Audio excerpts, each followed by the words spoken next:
Hello guys, what's up? Welcome back to my channel, or if you're new here, welcome to my channel. My name is Alyssa.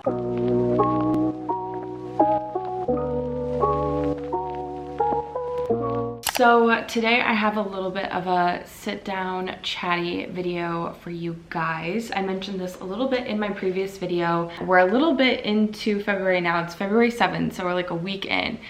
But I wanted to talk about something that I am doing this month and that I have been doing this month, the past week, and I've been very strong, and it is called a no buy month.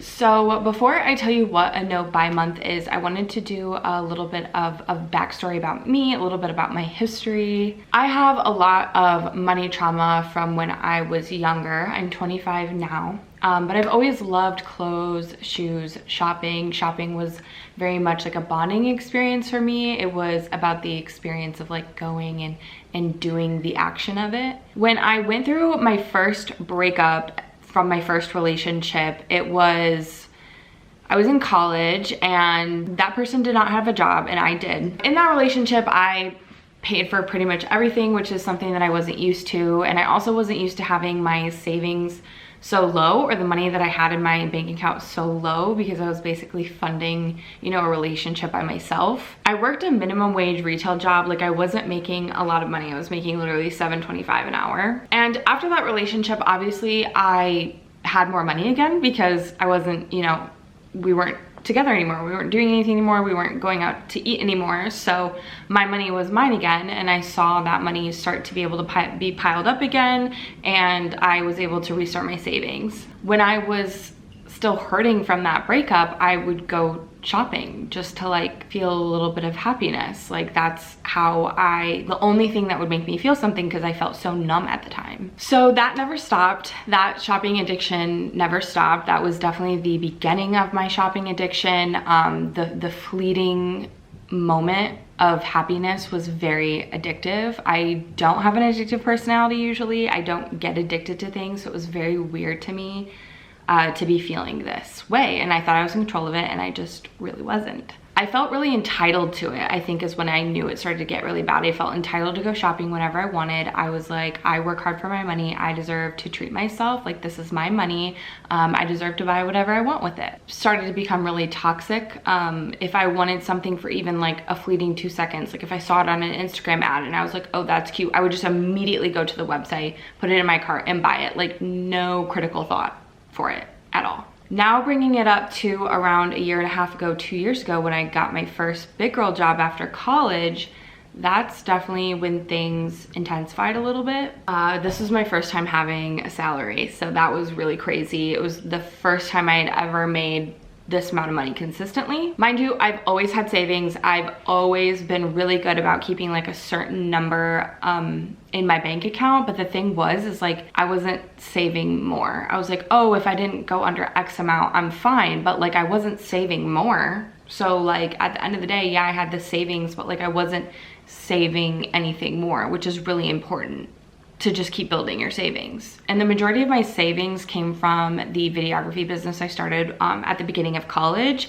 So in reality, wedding season is in the summer, right? So basically I would spend everything that I made throughout the year, but during the summer, like, that's the money that I would be actually saving. The taste of big girl money is vicious. It really bites you. I didn't know what to do with it. I was like, oh, like, I literally make so much more money than I ever had in a single paycheck. Like, there's no reason that I can't go on shopping sprees first every couple months, and then every month, and then every couple weeks. And then it was like pretty much every week I was convincing myself, like, why not? Like, just do it. Like, you make a good amount of money. But this is literally not a good mindset. It's not a good mindset at all. I'm still very responsible. I want to like start that first and foremost. I do not buy anything for myself if my bills are not paid. I pay as soon as I get paid. Even if rent is not due or a bill is not due, I pay it early. I pay whatever I need to pay in that next 2 weeks first before I do anything. However, any extra money I see after that, I'm immediately like, well, why don't I just spend this? Instead of looking at like savings as a bill, like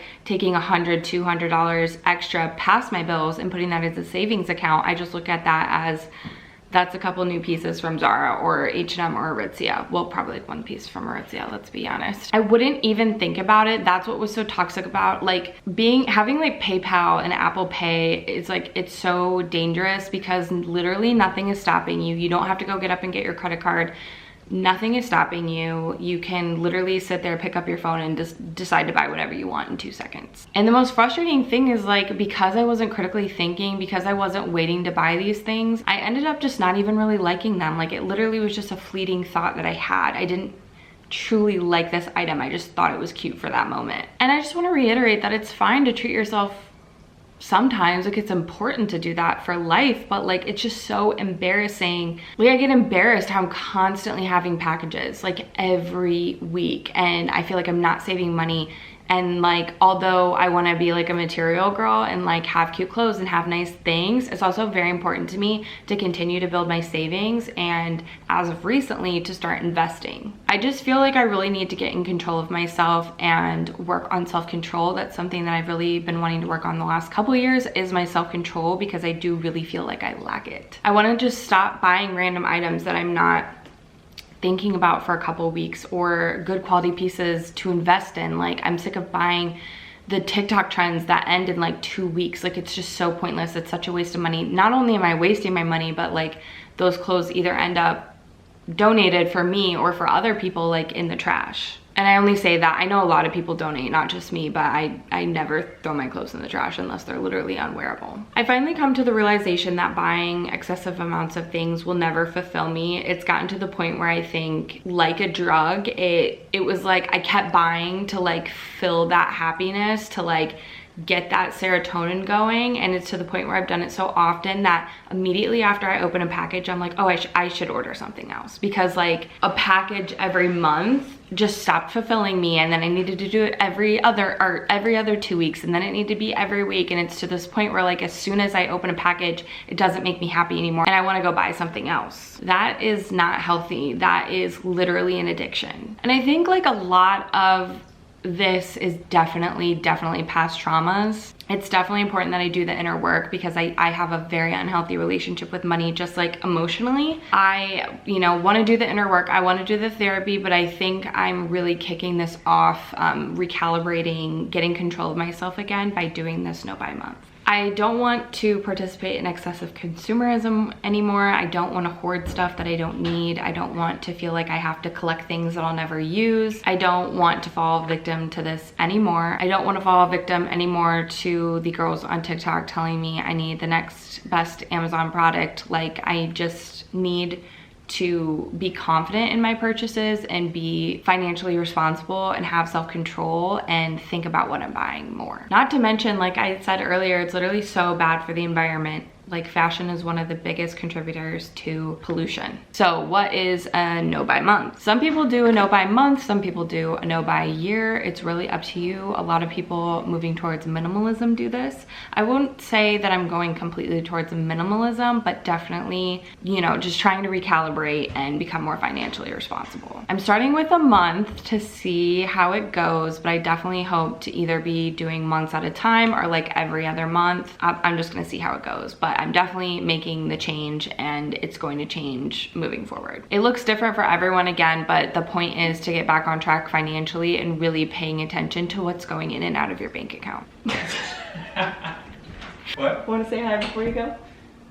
Hi everybody. Yeah, Dean's gonna go to the like and subscribe. I just want to be in control of myself again. Or for the first time, I don't really know. I have my monthly expenses listed on my phone. So like my rent, my student loans, my credit card bill, my car payment, my phone payment, all of that stuff. So like I am very well aware of those things. And Dean and I also have like agreed upon amount of like our budget for what we spend on groceries, and we don't go above that. So in some ways I'm budgeting, but in the ways of like I'm not setting a certain amount aside to have like fun money or money to spend on myself or to save up to buy myself money, and I'm not budgeting a certain amount to go into savings is kind of like what I'm getting at being better at budgeting. So basically in this no buy month, I'm not doing anything more than my bills, what I have to pay for every month, whatever we need for pooter, and like things that I run out of that are like necessities, like toiletries, like deodorant, toothpaste, stuff like that. But I'm not buying any clothes. I'm not going on random Target runs to just go spend money. I'm not buying alcohol. I'm not excessively going out to eat. If I am hanging out with my friends and I'm like really hungry, I will buy food. I'm not gonna deprive myself of like hanging out with my friends and buying like a $10 meal, but I'm limiting how much I'm going out to hang out with friends. And especially if it means like going out to eat, I'm gonna make sure like we're not going crazy expensive, and I need to be in self-control of like what I'm ordering. February is kind of like a weird month to do this because Valentine's Day and Dean and I's anniversary is in February, but like I already had money set aside. So earlier this month I did buy his Valentine's Day anniversary gift stuff, but like that's money I was gonna spend either way, and to me that's not really for me, that's for my partner, so I'm letting that slide. But in other months it wouldn't really look like that. I'm really excited. I want to kind of make a couple videos throughout the month and then one after to like let you know how I've been doing. The first week has been fine, but I find it's really sad because I'm like purposely avoiding going on shopping websites because I don't want to make myself weak. So that's really kind of like how I know this is definitely a good thing that I'm doing. I'm nervous and I'm excited, but like I said, I really want to work on self-control. Like that's something that I really need to work on. I think there's definitely a balance between knowing that you deserve nice things and to be treating yourself the way that you want, but also knowing that saving is also treating yourself and being kind to yourself and being smart. I know this is gonna make me better. I know this is gonna teach me so much. I'm excited to see how much I have left over. I also want to look more into making actual budget sheets for every month. I also want to get better at checking my bank account more often because like I avoid checking my bank account because money just gives me so much anxiety and stress. Even though I'm not spending anything, it still stresses me out, which is bad. But I'm gonna be back on track with my spending habits. I'm gonna have a budget. I'm gonna invest more. Dean is helping me invest and I'm really excited. It is so important to invest in your future and take care of your future self as soon as you possibly can. And I know not everybody is in the financial situation to do that. You know, even the littlest bit goes the longest of ways, and I think budgeting really is the key. So yeah guys, there's a ton of other videos on no buy months and no buy years, and also a lot of budgeting videos that are totally for free on YouTube. If I didn't offer you enough information, I definitely suggest checking out what other creators are doing. If you have any questions, please let me know. If I didn't explain myself somewhere well enough, please let me know. And if you're up to the challenge, definitely do it with me. You don't have to start at the beginning of the month. You can do kind of like February 8th to March 8th. You can do whatever you want to do, but I think this is going to be really good for me and I'm really excited. So definitely look forward to my updates and my final thoughts at the end of this month. I can't wait to share this journey with you guys. Thank you guys so much for watching. Make sure to hit the subscribe button and the notification bell so you can get notified every single time I post. Leave a like, leave a comment, whatever you feel like doing, and I will see you in my next video. Bye!